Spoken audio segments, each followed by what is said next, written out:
ಬೇಕಲ್ವ ಇವಳು? ಹೌದು. ಖಳನವದಗನು ಕೋಲವೆನು ಬಲ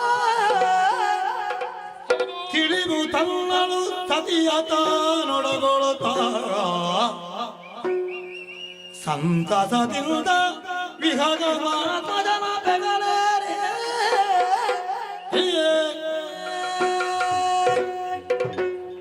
ನೀವು ಸಿಳ್ಳೆ ನಿಲ್ಲಿಸದಿದ್ರೆ ನಾನು ಹೋಗ್ತೇನೆ.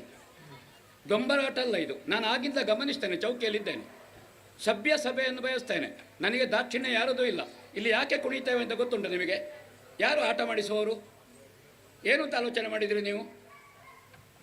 ಈ ಕ್ಷೇತ್ರದಲ್ಲಿ ನಮ್ಮ ತಿರುಗಾಟ ಗೊತ್ತುಂಟು ಎಷ್ಟು ಅಂತ? ಎಂಥದ್ದು ಸೀಳೆ? ಏನದು ಸೀಳೆ? ಕೋಳುಗಟ್ಟವ ಇಲ್ಲಿ ಕಂಬಳವ? ಯಾರದು? ಏನು ಆಲೋಚನೆ ಮಾಡಿದಿರಿ ನೀವು? ರೆಕಾರ್ಡ್ ಆಗಿದೆ ಅದು. ನನಗೆ ದಾಕ್ಷಿಣ್ಯ ಇಲ್ಲ. ಯಾರದು ಸೀಳಾಕಿದವ? ಆಗದಿದ್ರೆ ಹೋಗು ಬನ್ಸು ತಿಂದು. ಭಾಗವತರ ಕಂಠವನ್ನು ತೆಗೀತೀರಾ? ಸಭ್ಯ ಸಭೆ ಅರ್ಥ ಮಾಡಬೇಕದನ್ನು.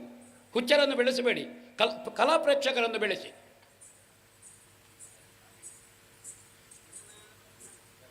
ಒಂದು ಕಲೆ ಸೇವೆ ನಡೀತಾ ಇರುವುದಿಲ್ಲಿ ಬಂದು. ನಾವು ಕೆಲಸ ಇಲ್ಲದಕ್ಕೆ ಕುಣಿಯುವುದಲ್ಲ, ಬೆವರು ತಿಳಿಸುವುದಲ್ಲ ಇಲ್ಲಿ, ಆಯಿತಾ? ಅಷ್ಟು ಅರ್ಥ ಮಾಡಿ. ಅವಾಗ ವಿಸಿಲು ಕೊಟ್ಟವರು ಯಾರು? ದುಡ್ಡು ಕೊಟ್ಟವರು ಯಾರು? ಧಾರ್ಮಿಕ ಭಾಷಣ ಮಾಡಬೇಕು, 1 ಗಂಟೆ ಆಟ ಮಾಡಬೇಕು ಹೇಳಿ. ಏನು ಹೇಳ್ತೀರಿ ಹಿರಿಯರೇ? ಯಾವುದನ್ನು ಬೆಳೆಸಬೇಕು ಅಂತ ನೋಡಿ, ಆಲೋಚನೆ ಮಾಡಿ. ಖಳನವದೆಗೆ ಇವಳ ಅನುಕೂಲ.